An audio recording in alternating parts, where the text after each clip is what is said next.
It's about 6:15 on the morning of May 16th, 2026. Calvin Castine, along with my bride Judy Castine, we're on the oval of the former Plattsburgh Air Force Base, the old base it was known as, and we're here looking at some youngsters from Beekmantown Central who will be doing a little run to raise some money for the North Country Honor Flight, and that's why we're here this morning for the first of 4 dual send-offs for the North Country Honor Flight, bringing veterans from our area to Washington, D.C. to look at all the monuments and things in the nation's capital. And it's a hectic, fun-filled day for all the veterans. They arrive here. The ceremony will start at 7 a.m. sharply. The veterans will be brought over after the ceremony to the Plattsburgh International Airport, where they'll fly down to an airport near Washington, D.C., and then spend the day down there and fly back this evening. So it's a non-stop adventure for, I believe, 28 veterans going today. There are 2 flights. I think there are 14 veterans, plus their guardians and the flight leaders. So they'll all be heading out. So good turnout here. They have a very dedicated crew of volunteers at the North Country Honor Flight. If you want to learn how you can help out their efforts, feel free to go to their Facebook page or their website, North Country Honor Flight, and get all the information you need. A lot of dedicated work goes into this, and the veterans from throughout the North Country, not just northern New York, although one flight is basically northern New York from Ogdensburg, Lake Placid, Saranac Lake, and the Clinton County area, and a few maybe from Essex County. And then there's one group that's got a whole bunch from Vermont going on it, including people from Lake Placid and Saranac Lake. So it's a diverse group, and they need a lot of funds to make this possible.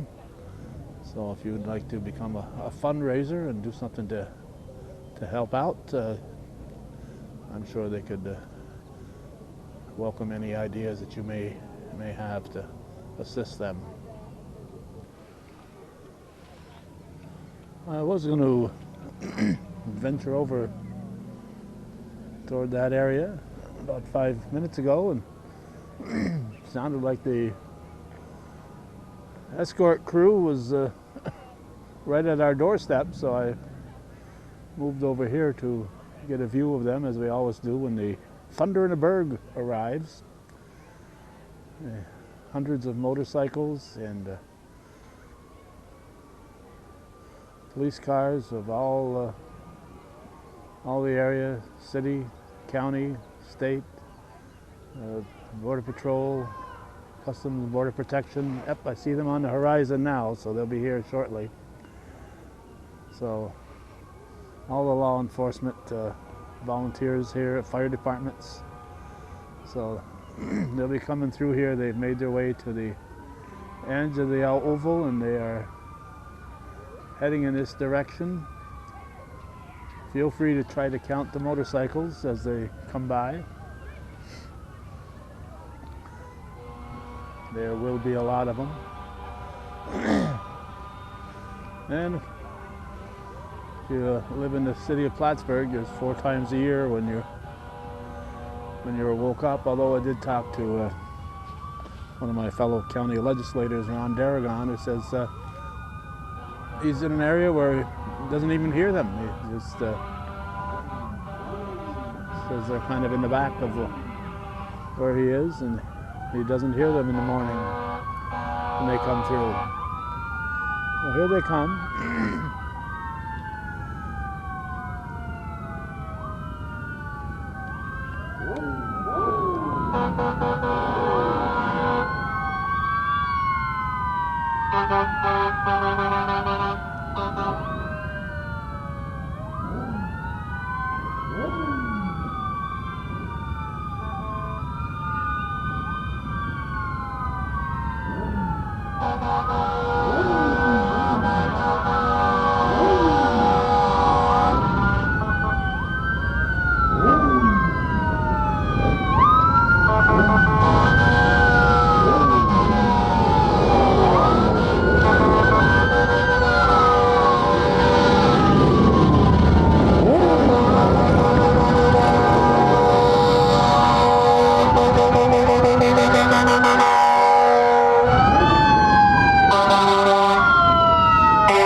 permanently deaf in my right ear.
Wondering, does the North Country support the honor flight?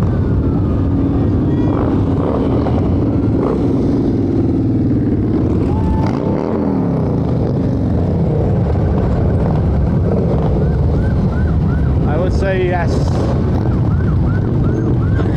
Just about every one of those police cars that we saw go by, whether they be county, state, or city, had a veteran in them. So they're being escorted here to the Oval for their flight.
Flight bus is now coming into view. Two buses, usually a school bus too, that brings them to from here to the airport. This honor flight bus plus a current school bus.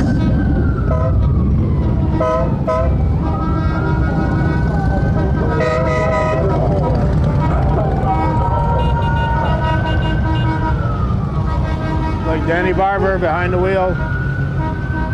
He brought us back from the first honor flight. We've proudly covered every one of these thus far. We hope to be able to keep going far into the future. We've covered since our first honor flight, and the first honor flight actually flew out of Albany, and the motorcyclists, in those 30-degree temperatures days, today's low 50s, 30-degree temperature days, and some of those bicyclists rode from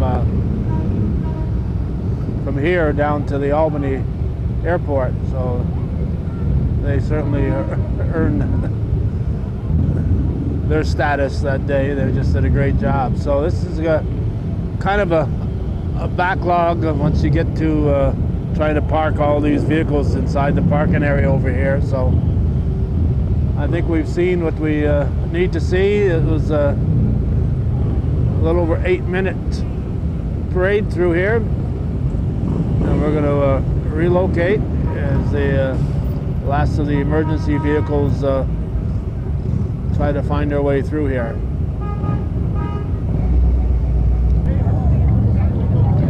These flights go off in all kinds of weather. How we doing?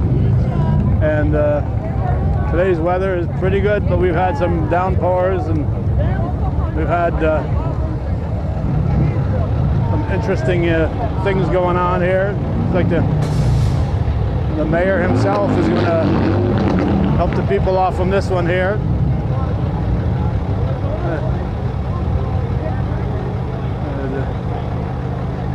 The MC today, I imagine, will be Jarek Manning. Haven't seen the official program, but Mayor Hughes is there.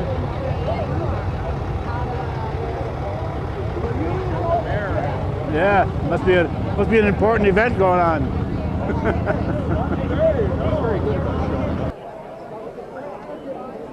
Oh, it's a great gathering here. You see our friends from American Legion Post 912 over there getting ready for the raising of the flag at 7. Revelry will sound. There'll be some firing over that away. Another veterans group, and the people going on the flight are in here.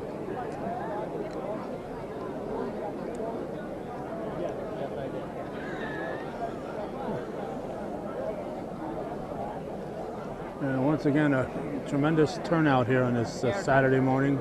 Yeah. Well, I don't look at myself in the mirror in the morning. I want to have nightmares for the rest of the day.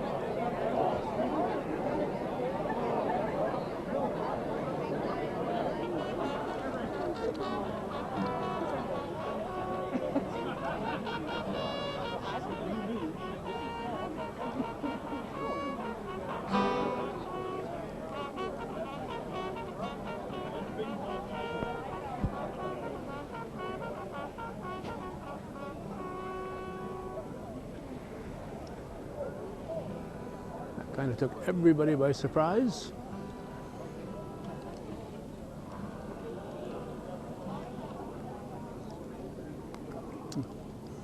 There's some tuning up over that way.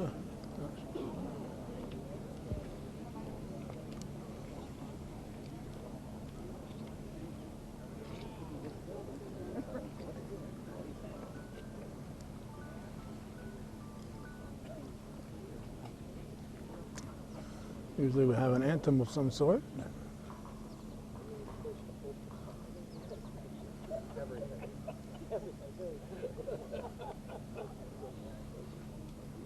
Just chatting off camera with former Press Republican editor Joe Templio, who's here on his own, not reporting it. Eric Ryan is here from the press for photos. Good morning, everyone, and welcome to Honor Flight 68 and 69. There we go.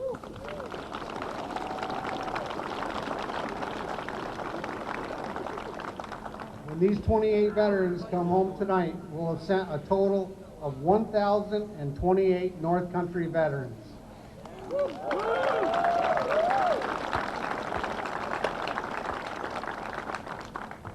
send out a huge thank you to all of the North Country for keeping us going. This has been an incredible journey, and the constant support that we get is just absolutely incredible. Barry Finnegan.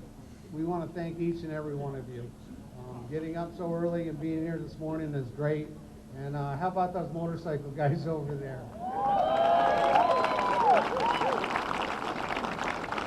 And girls, sorry. Some of them people hit the road at 3:30 in the morning. And it doesn't matter what the weather is, they're just incredible.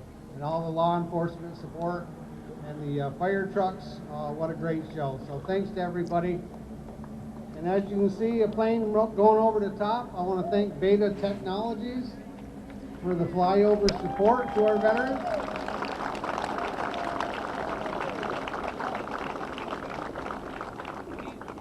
I'm not quite sure. I can't Today's get a flights focus are on being them, but 3 sponsored by the planes. Beekmantown 7th graders.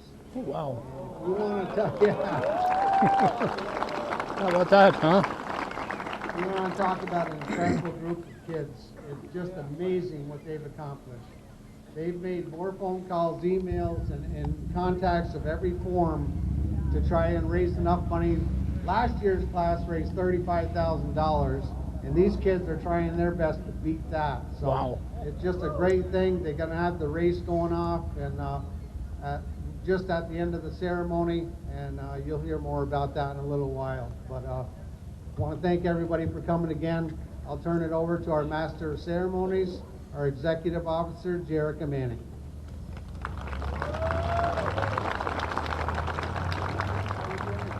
Good morning. Thank you for joining us as we kick off another incredible honor flight season.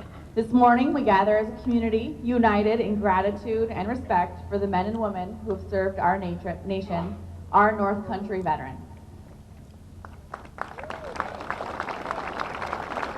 Today's mission marks flights 68 and 69, and we are so proud to continue this important tradition of honoring those who have sacrificed so much for our freedoms. As our nation prepares to celebrate America's 250th anniversary, it is especially meaningful to recognize the veterans whose service helped preserve the ideals and liberties that define our country. This morning, we're honored to add 28 more veterans to the North Country Honor Flight family as they travel to Washington, D.C. Please rise and join Glenn Miller in the singing of our national anthem.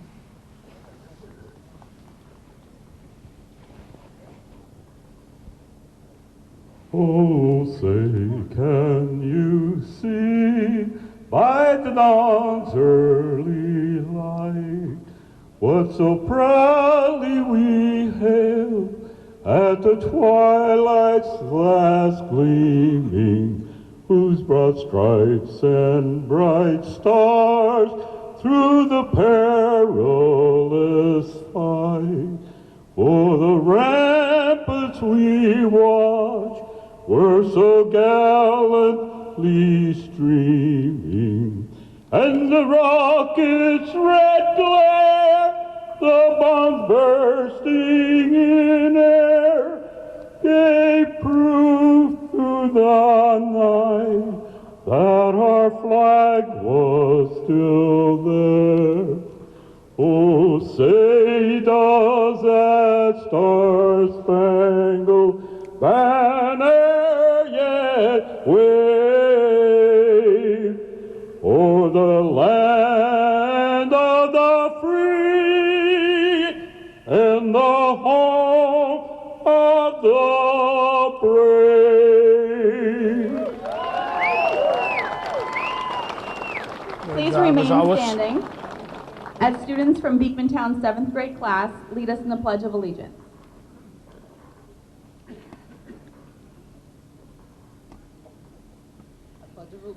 I pledge of allegiance to the flag of the United States of America and to the republic for which it stands, one nation, under God, indivisible, with liberty and justice for all.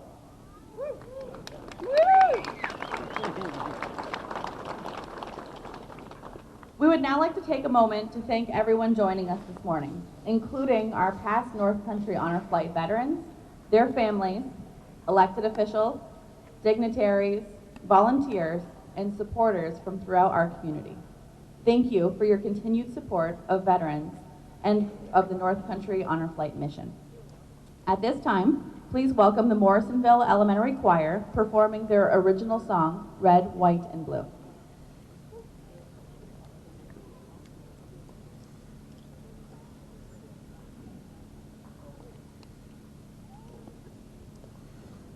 Larry Bear keeping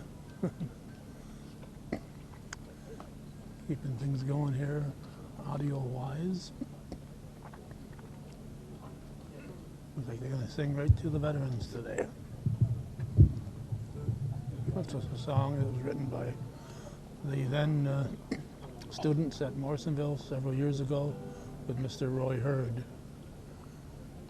They attended school for a function. They wrote a song together, and this is that song. Roy Hurd, a very well-known and popular Adirondack region musician.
Next, I would like to invite Gary Liberty forward to pay a tribute to the Honor Flight veterans that we have lost since our last flight.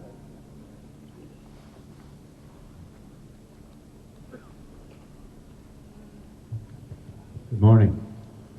We lost 9 of our veterans since the last flight. At this time, we'd like to recognize them. From Flight 2, Doug Brown, World War II veteran, 105 years old. Flight 9, August Simpson, also a World War II vet, 100 years old. From Flight 17, Charles Bryant. Flight 28, Bob Racet Sr. From Flight 34, Ralph Wirtz. From Flight 44, Paul Perro Jr. and Harold Engelhardt. From Flight 45, Randy Tanhampatty. I get that one wrong. From Flight 60, Robert Jock.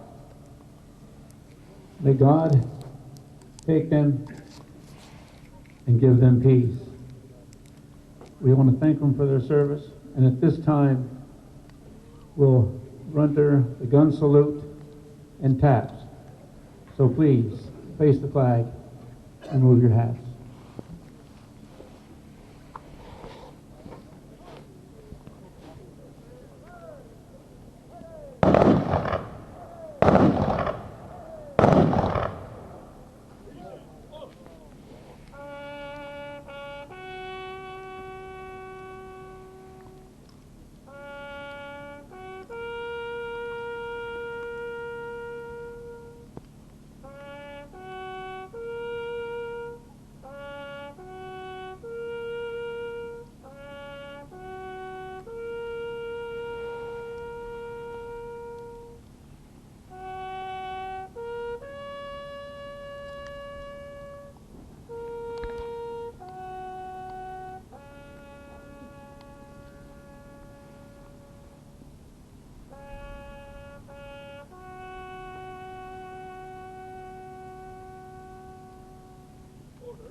May God bless them and their families.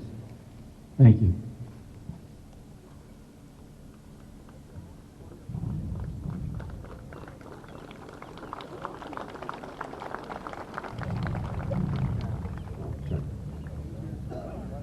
And now, please welcome country music singer Larry Hebert, who will perform God Bless the USA. Good morning, everybody.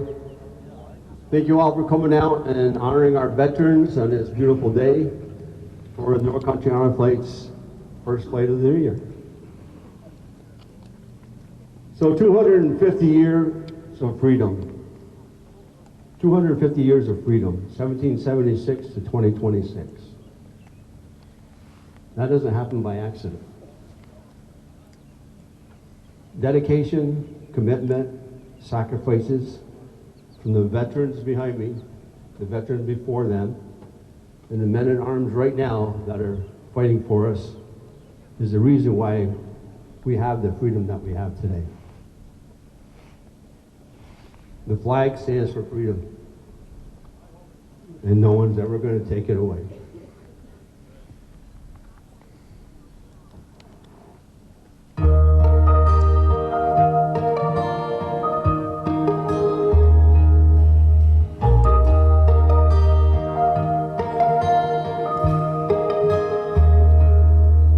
If tomorrow all the things were gone, worked for all my life, and I had to start again with just my children and my wife, I thank my lucky stars to be living here today, where the flag still stands for freedom, and they can't take that away. And I'm proud to be an American, for at least I know I'm free. And don't forget the men who died and gave that right to me. And I'll gladly stand up next to you and defend her still today.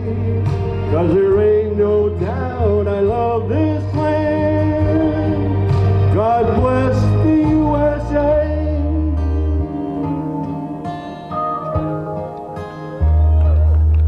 Sing with me.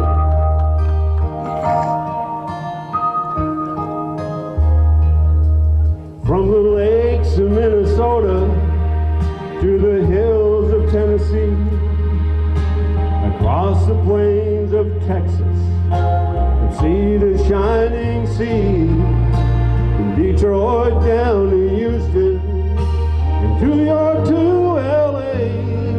There is pride in every American heart. It's time we stand and say, and I'm proud to be an American, where at least I know I'm free. And I won't forget the men who died and gave that right to me. And I'll gladly stand up next to you and defend her still today. 'Cause there ain't no doubt I love this land.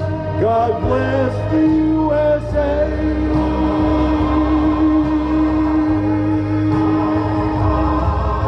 And I'm proud to be an American, where at least I know I'm free. And I won't forget the men who died and gave that right to me. And I'll gladly stand up next to you and defend her still today. 'Cause there ain't no doubt I love this land. God bless the USA.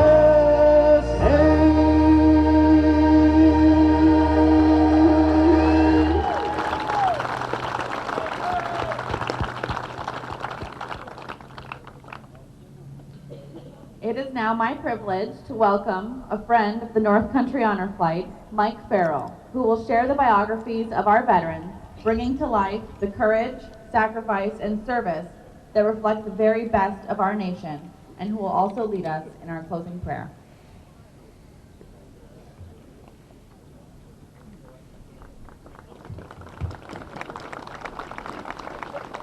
Good morning. This year we celebrate 250 years of our nation. Allow me to borrow some words from Abraham Lincoln's Gettysburg Address. 10 years ago, our fathers brought forth on this continent a new nation conceived in liberty and dedicated to the proposition that all men are created equal. Since the beginning of our nation, millions of men and women have pledged to protect this new nation. Today we honor and thank 28 of those who committed a portion of their lives to protect this great nation we call home, the US of A. Let's bow our heads, please. Heavenly Father, thank you for allowing this day to happen. Thank you for allowing us to live in the greatest nation of all time. Thank you for the 28 lives we honor here today. May we always be grateful to those who answered the call to defend liberty. Place your angels around these men throughout today. May they feel your presence. And I pray this in the name of your Son, our Lord and Savior, Jesus Christ. Amen. Flight 68, William Burdo, U.S. Air Force, 1973 to 1993, Vietnam. William enlisted in the Air Force because it offered him the career field in construction that he wanted. He would receive nearly 1.5 years of training at McChord Air Force Base as a structural technician. He would remain at McChord doing building removal and construction until he was shipped to Osan Air Base in Korea. He then transferred to California. There, William would undergo back surgery. Once healed, he returned to the Osan base in Korea, and he was assigned to the Red Horse Civil Engineering Squad for a year. Over his 20 years of service, including TDY assignments, he traveled to multiple locations. William ended his career back in California at McClellan Air Force Base to his final 5 years. William Burdo.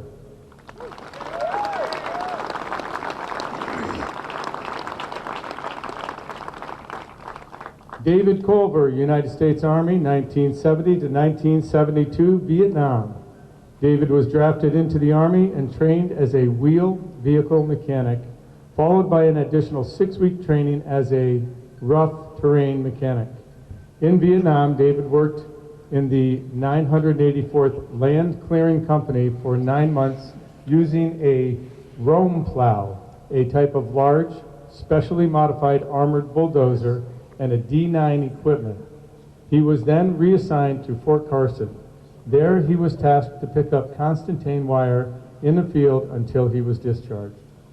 He enjoyed weekend duty assignments in the carpool, which had a portable TV and a radio. Despite being drafted, David appreciated the training that provided him with a living after the military and instilled a good work ethic. He recalls Vietnam as a beautiful country, best seen in peacetime. Like many young men, he didn't fully understand the mission at the time. David Culver.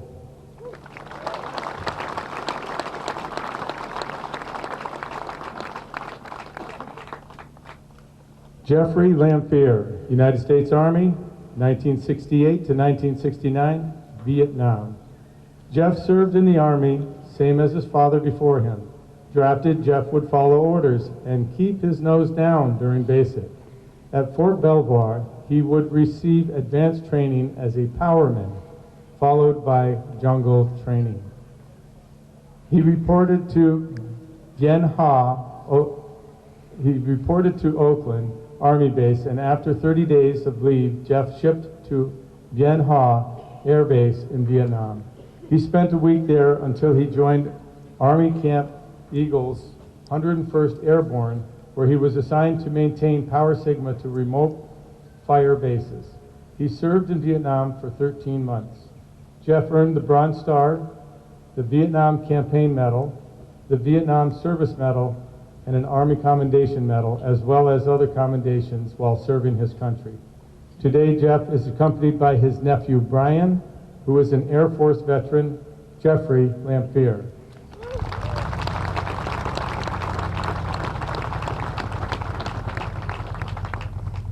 Eugene Loughran, United States Air Force, 1964 to 1968, Vietnam. Eugene completed specialized training as a jet engine mechanic in 4 months at Amarillo Air Force Base. Assigned to Del Rio Air Force Base, he earned 3 awards for his improvements to jet engines. Each award was accompanied with a cash reward. While there, he enjoyed fishing. He would give his catch to the locals that appreciated the food. Eugene called his longtime next-door neighbor and girlfriend and asked her, "How about we get married?" She informed him that he didn't earn enough money. However, he managed to persuade her to fly to Texas, and they got married in the base chapel. At the end of his enlistment, Eugene would have liked to re-enlist, but his wife was ready to return home.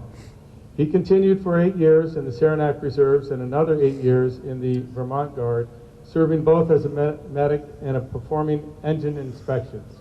He used his medical training as a civilian EMT to deliver 3 babies during his career. Eugene Loughran.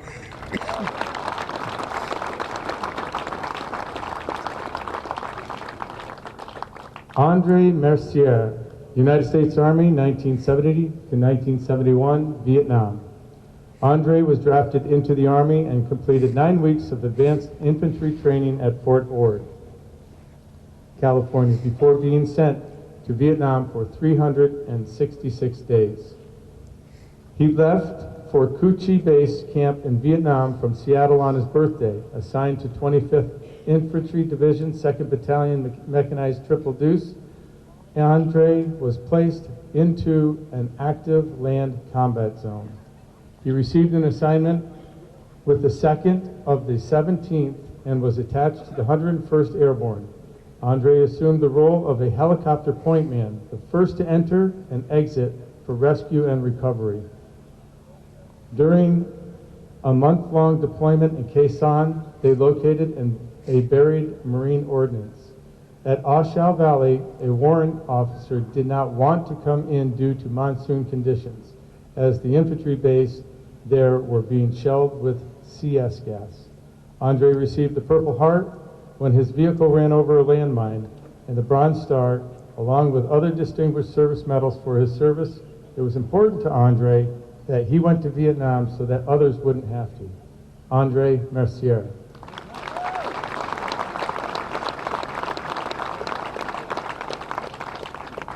Michael Showalter, United States Navy, 1965 to 1969, Vietnam. In basic, Michael felt a sense of accomplishment in his aviation electronics training since he was challenged by dyslexia and being left-handed. He experienced his first shared spirit of pride and loyalty with a group. He also learned how to shave correctly. He was sent to Quonset Point Flight Line, where he fixed planes, navigation radios, and equipment. He was transferred to Beeville, Texas, and joined the Chase Field Naval Air Station VT-25 training squad, and worked with pilots on takeoffs and landings. Next, he joined the VX-6 air deployment at McMurdo Station in Antarctica, providing support for exploring scientists, earning the Antarctica Silver Medal. They found relief during Liberty at Christ Church, where the pastor ran a still.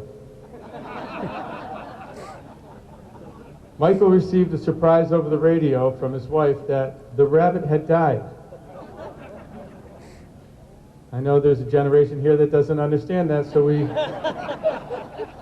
translated to, she was with child. He is honored to have served with a great group of servicemen, all dedicated to duty to their country. Michael Showalter.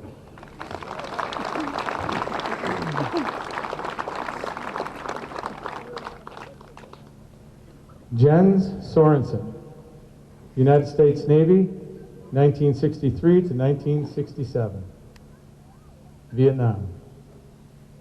Jens entered the Navy following in the footsteps of his grandfather and father. In San Diego, he completed his advanced training in machinery repair at the top of his class. He was assigned to the USS Tutuila. Jens remembers the not-so-welcoming signs in Norfolk for all dogs and sailors keep off the grass. He participated in Operation Springboard, a crucial Navy training exercise with the NATO members. Directed to Vietnam, Jens found himself in the Gulf of Thailand and on the ground at the border of Cambodia. He was placed on a swift boat for coastal patrol of Cambodia and was assigned to Cat Lo Naval Base, a crucial, strategically located site at northern shore of South Vietnam. Jen's 5 brothers also served. He's proud of his service, the opportunity to travel, and is grateful that he was warmly welcomed home by his community. Jen Sorensen.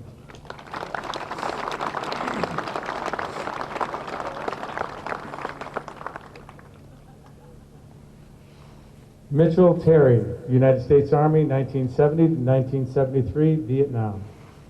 After high school, Mitch enlisted in the Army and completed basic and advanced infantry training at Fort Dix, and then proceeded to Fort Rucker to undergo training as a food service specialist.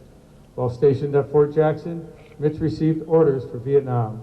However, the orders unexpectedly changed to Mannheim, Germany's 126th 69th Transportation Company. At the Turley Barracks, he worked in the mess hall and performed record-keeping tasks. These barracks had once been a German military complex with subterranean levels that Mitch never got to explore. After 2 years in Germany, Mitch was discharged early. He was happy to have traveled and to have been present for the Munich Olympics. Mitchell Terry.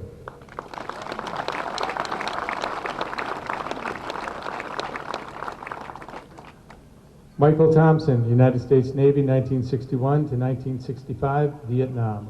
Michael received training for flight aviation electronics and anti-submarine warfare electronics. Never aboard a ship, he logged 1,600 hours of flight time flying patrol planes and anti-submarine warfare surveillance. His first assignment was to VP-30 in Jacksonville, Florida. Here, he flew patrol in the P-5M Marlin and the P-2V Neptune. He was then moved to the VP-23 Seahawks in Brunswick, Maine. As a first tech at VP-23, he moved up to the rank of squadron commander. Michael traveled extensively and flew above the Arctic Circle, earning him a quote-unquote blue nose designation. He celebrated with the Norwegian military after locating a Russian Foxtrot submarine. While in Sicily at his duty station, he attended church, and he recalls the young priest's words, quote, "The only decision you have to make is whether you love Jesus or you don't," end of quote. He met and married his wife Carol while stationed in Maine. They will celebrate their 60th anniversary in June. Michael Thompson. James Walker, U.S. Army, 1967 to 1970, Vietnam. James' enlistment in the Army would take him to Fort Belvoir for 8 weeks of heavy equipment training. He received his first assignment to Fort Knox, where he worked as a tank mechanic for 1.5 years, as they had no heavy equipment at this location. He was assigned to Artillery Fire Base upon arriving in Pleiku, Vietnam. He spent a year in country as an artilleryman and worked in maintenance. His service would earn him the Vietnam Campaign Medal, the Vietnam Service Medal, with 2 overseas service bars, and the M14 Sharpshooter badge. James takes great pride in having served his country. He grew up quickly from these experiences. James Walker.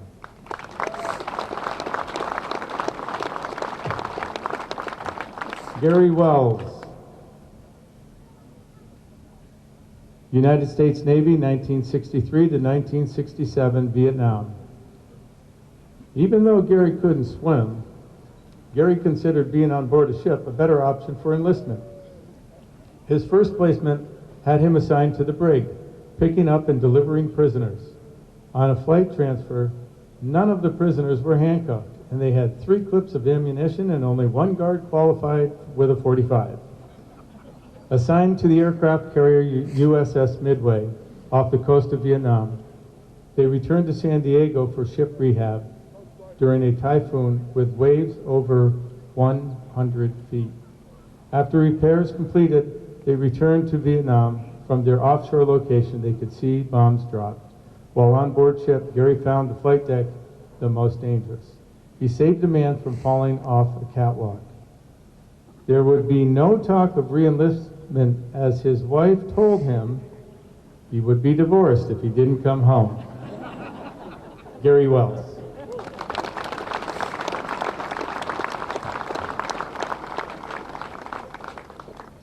Randy Wells, United States Navy, 1974 to 1978, Vietnam. Randy, like his brother Gary, enlisted in the Navy. Sickness and 2-day hospital stay at the end of basic would challenge Randy's obstacle course completion, but fellow sailors helped him through. Assigned to the USS Vancouver, Randy reported to find the ship was not docked in San Francisco. It took him 5 days to finally board the ship off the shore of Vietnam. His dress whites had turned quite brown. He would have been considered AWOL if not for having all his location orders stamped along the way. He was aboard the USS Vancouver during the fall of Saigon, assisting thousands of evacuees in their journey to safety. He went on to attend a school for lithography and served aboard the USS Tripoli in the Western Pacific. His final time was spent in the Pentagon. Despite facing numerous early challenges, Randy emerged with numerous accommodations and decorations for his service. Randy Wells.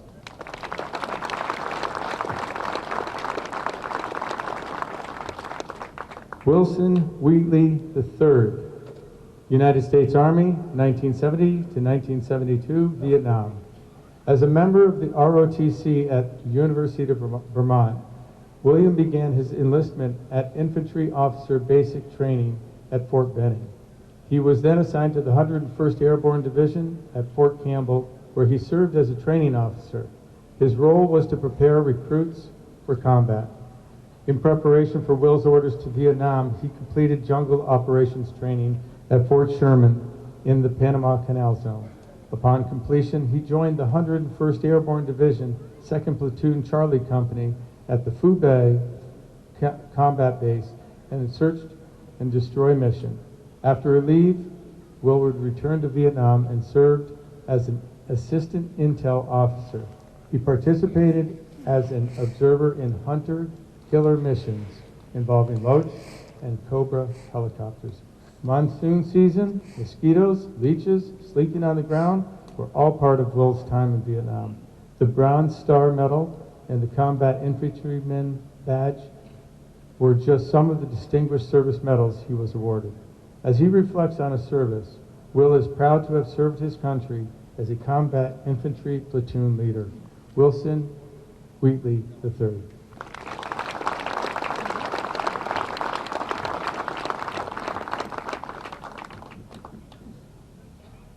Robert Williams, United States Army, 1966 to 1968, Vietnam.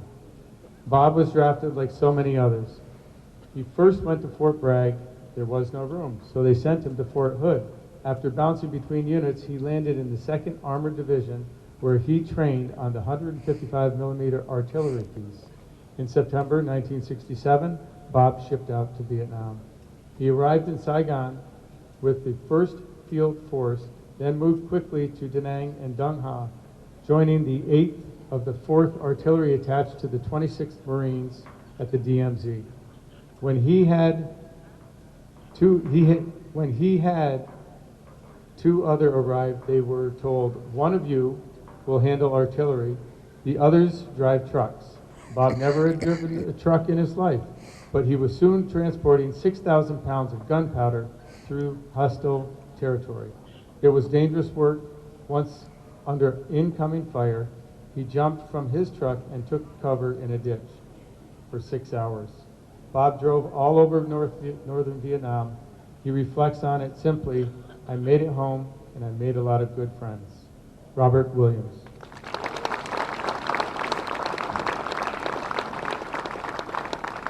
That concludes the bios for Flight 68. At this time, we will listen to Larry Ebert sing More Than a Name on a Wall. If you ever, or should you ever visit Washington, D.C., you should see the wall. And you should touch it. And you should touch it at night. Because it will return and touch you. This next song is for all of those whose names are there. And for all of those who risked having their names there on the wall.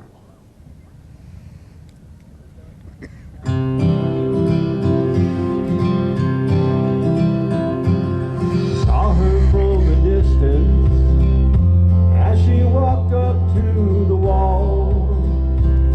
In her hand she held some flowers as her tears began to fall. And she took out pen and paper as to trace her memory. And she looked up to heaven, and the words she said were these. She said, Lord, my boy was special, and he meant so much to me. And oh, I'd love to see him just one more time, you see. All I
That's quite a song. Thank you, Larry.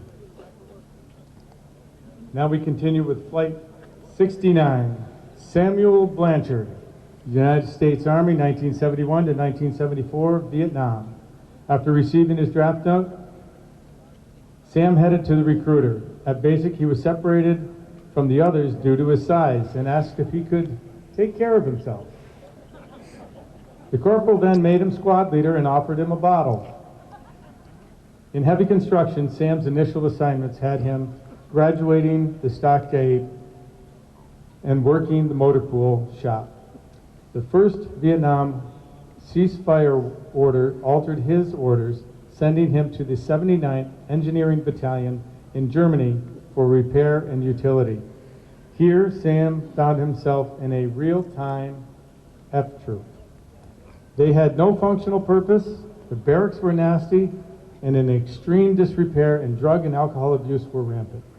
A request by Sam to relinquish his stripes was met with a medical review by the Army. They didn't understand why he would want to do this. Traveling home, protesters rocked his bus and called them baby killers.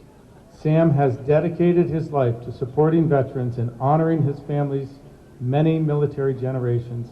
He appreciates the service, teaches that individual strength, offers a path that can change your life, and builds lifelong friendships. Samuel Blanchard.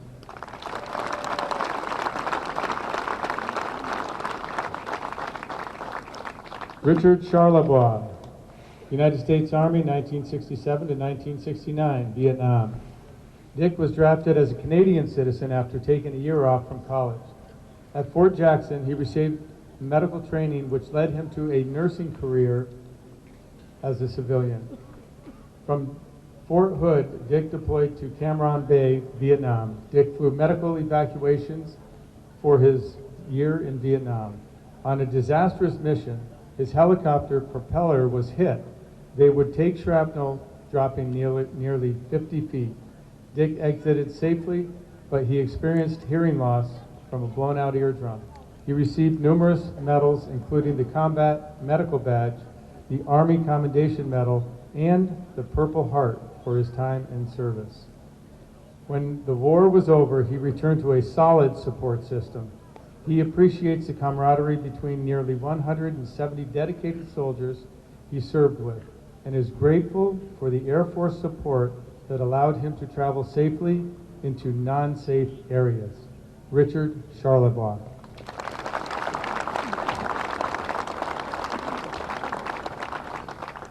Wayne Dubé, United States Army, 1966 to 1968, Vietnam.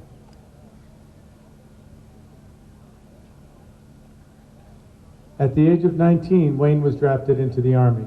He headed off alone to Fort Dix for infantry training, receiving a commendation as a rifle sharpshooter and training as a light vehicle driver. Wayne spent a year in Vietnam. His service time earned him the Vietnam Service Medal with 3 Bronze Service Stars and a Republic of Vietnam Campaign Medal. Today, Wayne has little memory of his service, but has great pride in his service to his country and the connections he made while in service.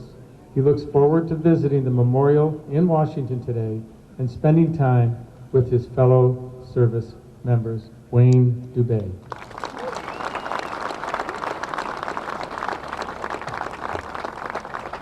Thomas Burdett, United States Marine Corps, 1969 to 1971, Vietnam.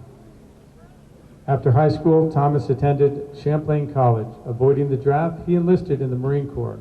Sent to Parris Island, Thomas found himself doing a lot of push-ups and training as a heavy motor vehicle operator. From Camp Pendleton, he was sent to Camp Schwab in Okinawa.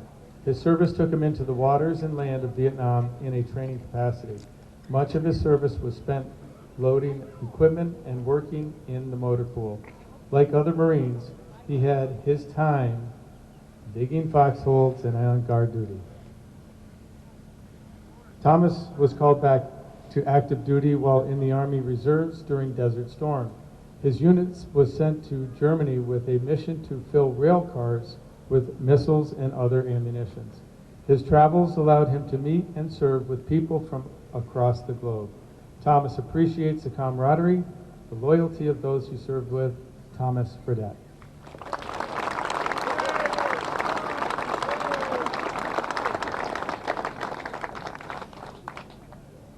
James Hammaker, Jr., United States Air Force, 1972 to 1994, Vietnam and Desert Storm. Jim chose the Air Force for its quality of life, beginning with water survival training and specialized in in-flight refueling. Over time, he had advanced through leadership roles, serving as both an instructor and evaluator. His assignments took him to Loring, Griffiths, Castle, and Plattsburgh, while temporary duty missions carried him worldwide. He refueled over Vietnam, earned an Air Medal for the service in Thailand, traveled to Tehran before the fall of the Shah, and worked as a structural crew member in Turkey and Iran. At Castle, Jim became a central flight instructor, training flight line crews.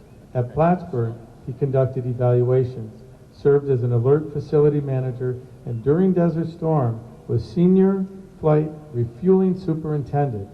He oversaw nighttime refueling of the F-111 aircraft over Baghdad, earning the Bronze Star and the Kuwait Liberation Medal. In Jim's 22 years of service, he received numerous commendations and decorations. He values his many years of service and commitment to his country. James Hammaker, Jr.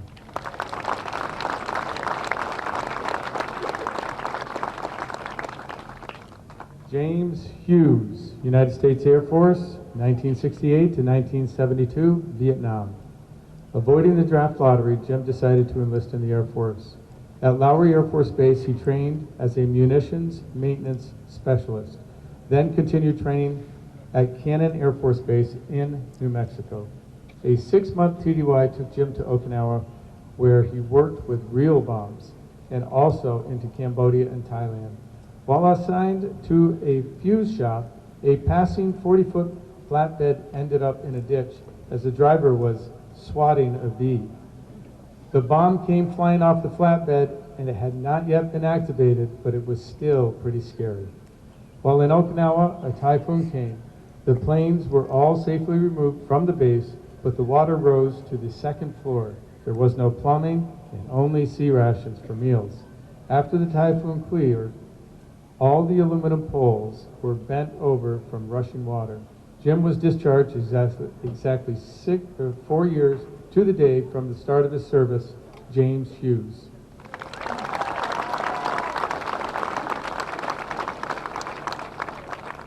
Keith Lund, United States Air Force, 1968 to 1972, Vietnam. Keith remained at Lackland after basic, obtaining a top secret security clearance. He continued into a specialized department focused on advanced instruments. While on leave, he married his wife, Carol. Excited about heading for the 3-year assignment in Australia, they learned just before the wedding that this assignment had been canceled. He chose Greenland, hoping it would lead to a preferred reassignment. This offered a unique and memorable experience.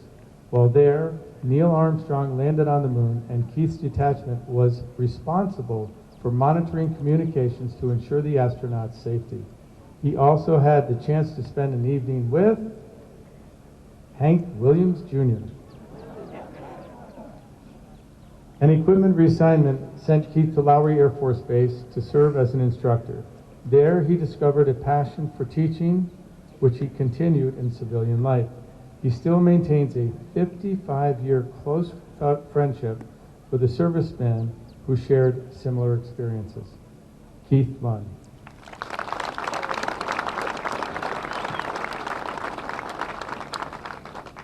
Kenneth Maurer, Sr., United States Navy, 1969 to 1973, Vietnam. Kenneth, in his youth, was rebellious. Meeting with a Navy recruiter, they didn't initially want him without a high school diploma. His lessons began with an unforgettable tough drill sergeant. Assigned to the USS L.Y. Spear out of Norfolk, Virginia, he spent his time laboring aboard ship. He trained as a torpedo man without an assignment to his duty. On the USS Diamond, they performed exercises in the areas around Cuba and Haiti. Kenneth earned his GED while in the Navy and later went on to earn his associate's degree in criminal justice. Continuing into the National Guard, he served in the military police. These experiences led him to civilian opportunities, working at the Department of Corrections as a weapons instructor. The military gave Kenneth the love for service to his country, to God, and family. His military experiences redirected him. From his experience, he knows that others could benefit from this path in life. Kenneth Maurer, Sr.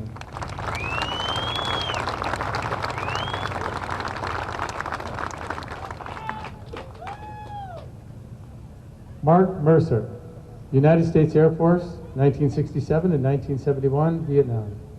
Mark chose 4 years in the Air Force over the draft, realizing it offered more opportunities. He trained as a passenger and household specialist in freight logistics.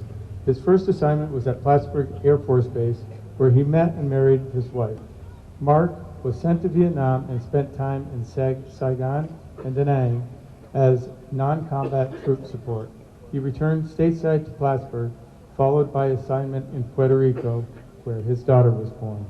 After discharge at Charleston Air Force Base, he moved to New Jersey with his family, living there for 15 years before returning to Plattsburgh.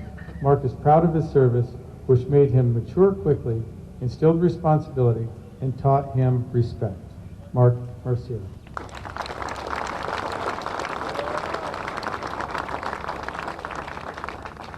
Joseph Petaevich, United States Army, 1963 to 1966, Vietnam. Joseph did not a U.S. citizen, grew up in the U.S. and completed 3 years of ROTC in high school. His advanced infantry training was specialized in rifle, machine gun, and missile use. He also underwent jungle warfare training and 2 months of survival training in the Yukon with limited supplies to test his resilience. Expecting an assignment to Vietnam, Joseph was sent to a military hospital in France, working in personal records management. While there, he played basketball for both the United States and France's national basketball teams. On what was supposed to be a mission for the chaplain, Joseph and the assistant chaplain took a military ambulance for a weekend on the beach.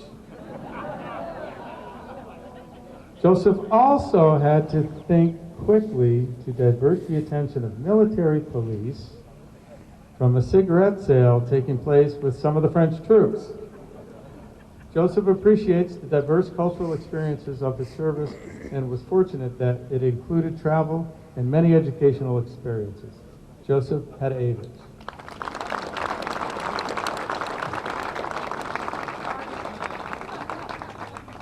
Mark Rigsby, United States Air Force, 1972 to 1973, Cold War Desert Storm.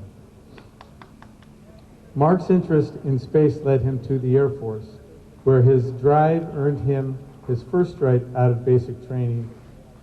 At Chanute Air Force Base, he joined the Yellow Rope program and trained in aircraft maintenance, quickly earning the nickname Rocket for his fast response. While serving as a tanker task force shift supervisor in Guam, a monsoon delayed his return from leave. In trying to get back, he made an unauthorized entry onto the flight line and was briefly detained. Though the situation was resolved quickly, he didn't have to spend the night in custody. His career and temporary duty assignments took Mark worldwide. During Desert Storm, he deployed to Saudi Arabia under missile threat, adding to his many meritorious decorations. While stationed in Plattsburgh, Mark met his wife, Julie.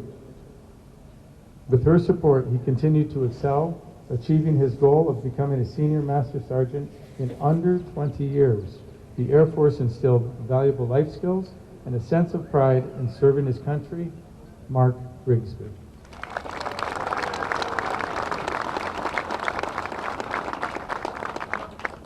Roy Soderberg, United States Air Force, 1968 to 1989, Vietnam.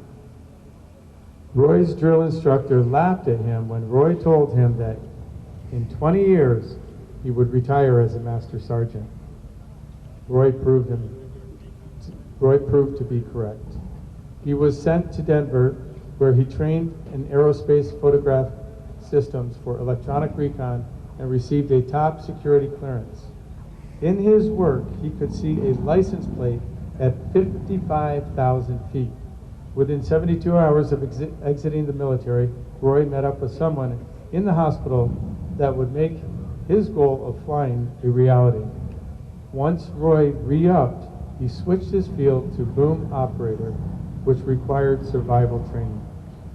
Roy spent 5,002 hours in the air as a boom operator, with 105 of those hours in combat. Years later, he was grounded due to health issues. Unable to continue flying, he exited the military. He left with a long list of decorations, commendations, which include the Air Medal and the Vietnam Service Medal.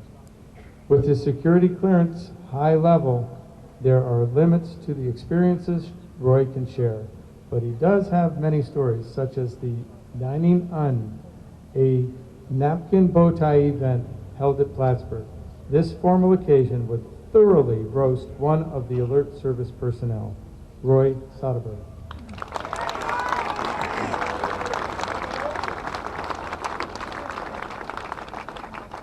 Charles Sturdivant, United States Air Force, 1970 to 1992, Vietnam. Charles, with a draft number of 74 and membership in the Civil Air Patrol, selected the Air Force as his preferred military path. His successful basic training was due to his drill sergeant's guidance and support. Despite hip issues that made running painful, he was allowed to miss regular training runs if he passed the final run. After basic, Charles was sent to tech school at Chanute Air Force Base, where he received specialized training as a jet engine mechanic. Throughout his 22-year military career, he dedicated himself to repairing aircraft engines. His assignments took him statewide to Polk, Griffiths, and Plattsburgh. He also received assignments in Thailand and Turkey. While in Turkey, TDY missions took him off base for recovery repairs. Charles Sturdivant.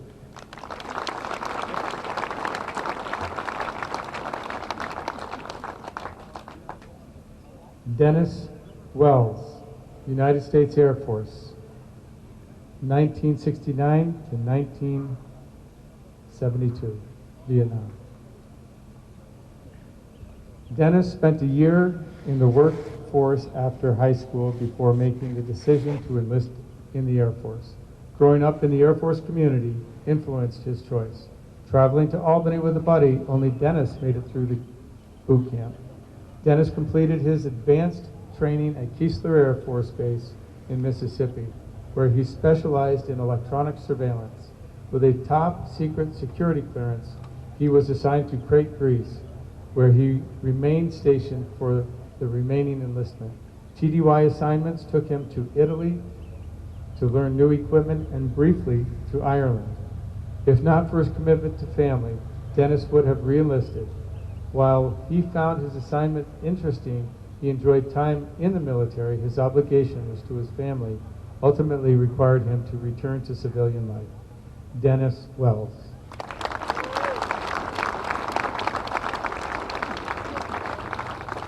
Ladies and gentlemen, Flight 68 and 69, this completes their bios. Flight 68 and 69, we all here thank you for your service.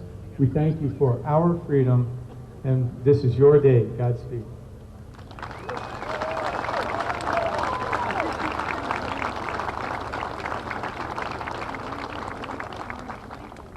Thank you, Mike, and thank you to everyone who joined us for this morning's ceremony. A big thank you to the Beekmantown 7th grade class who sponsored this flight and who are working hard right now to raise more money for North Country Honor Flight.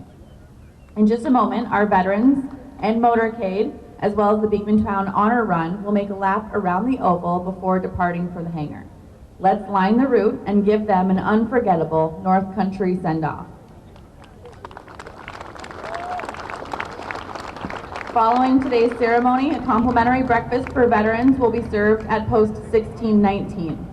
Then tonight at approximately 8:30, our veterans will return home. We'll gather back here at the Oval with a welcome home ceremony, and we invite you all to join us in making it the most patriotic and memorable welcome home possible. Thank you for being here today for Flight 68 and 69 of North Country Honor Flight. Thank you for helping make this flight incredible for these veterans in a way that they truly deserve. God bless America, and God bless our veterans. Thank you.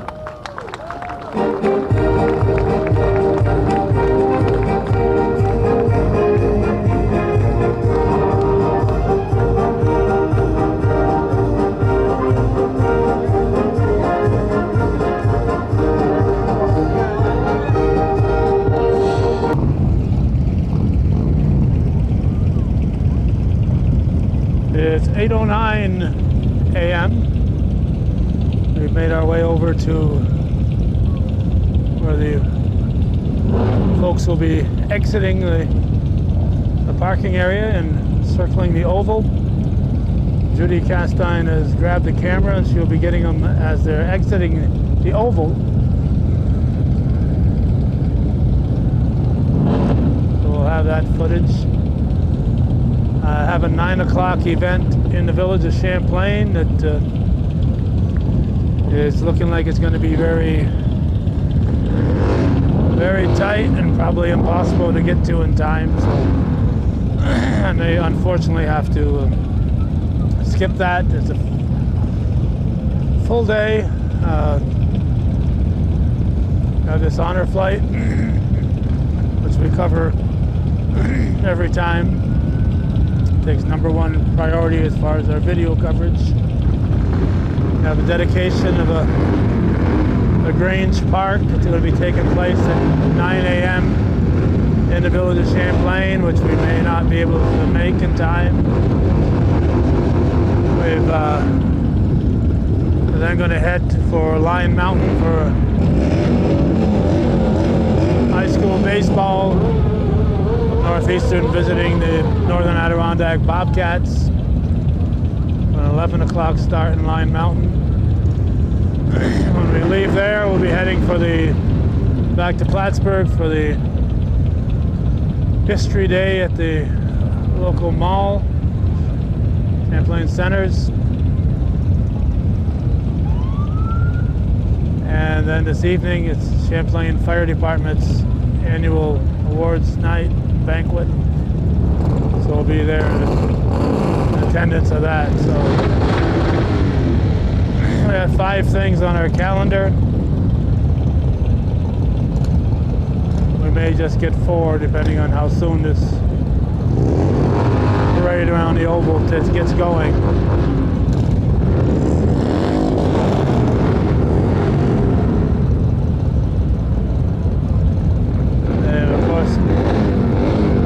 Loaded the veterans onto the 2 buses.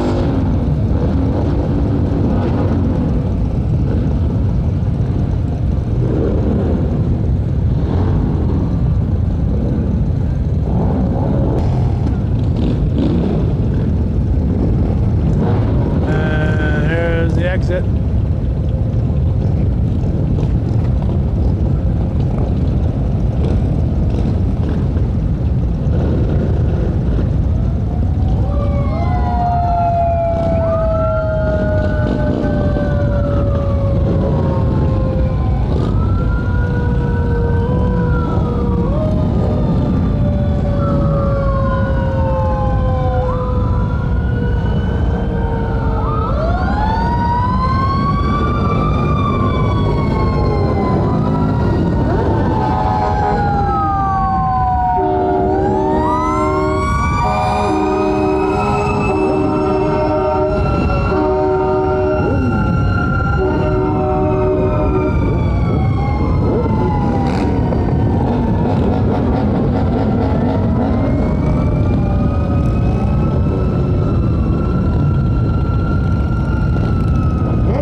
buses are now coming in sight.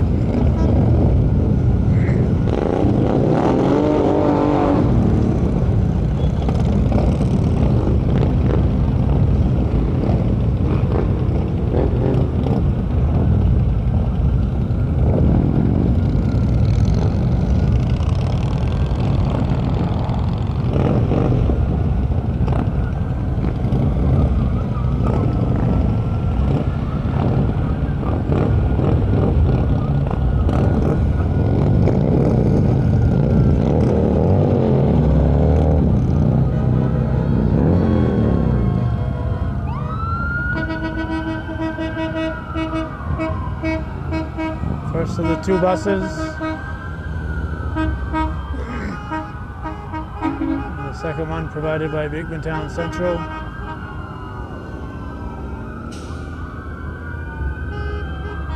And as the last of the vehicles leave, the flight is just starting to exit, and we'll be picking up with Judy's camera there.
grab the camera and we're gonna call it a day and head out. Thanks for watching and supporting viewer-supported local television, hometown cable.